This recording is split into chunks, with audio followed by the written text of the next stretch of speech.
ഉസ്താദ്മാരെ, രക്ഷിതാക്കളെ, പ്രിയപ്പെട്ട കൂട്ടുകാരെ, അസ്സലാമു അലൈക്കും. തിരുനബി സല്ലല്ലാഹു അലൈഹി വസല്ലമയുടെ ജന്മം കൊണ്ട് അനുഗ്രഹീതമായ ഈ സുദിനത്തിൽ നിങ്ങൾക്ക് മുൻപിൽ പ്രവാചക ചരിത്രം പറയാൻ വിധി എഴുതിയ നാഥനെ ഞാൻ ആദ്യമായി സ്തുതിക്കട്ടെ. അൽഹംദുലില്ലാഹ്. അങ്ങ് മക്കായുടെ മുമ്പിൽ, പരിശുദ്ധമായ കഅബാലയത്തിന്റെ മുമ്പിൽ 1400 വർഷങ്ങൾക്ക് മുമ്പ് പ്രാർത്ഥനയ്ക്ക് വേണ്ടി കടന്നു വരുന്നു മുഹമ്മദ് റസൂലുള്ളാഹി സ്വല്ലല്ലാഹു അലൈഹി വസല്ലം.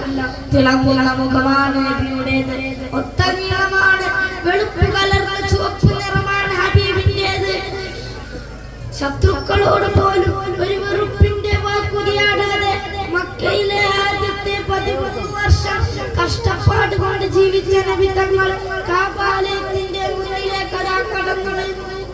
പുഞ്ചിരിക്കുന്ന നിലാവിന്റെ ശോഭയേക്കാൾ ശോഭയുള്ള ഹബീബ്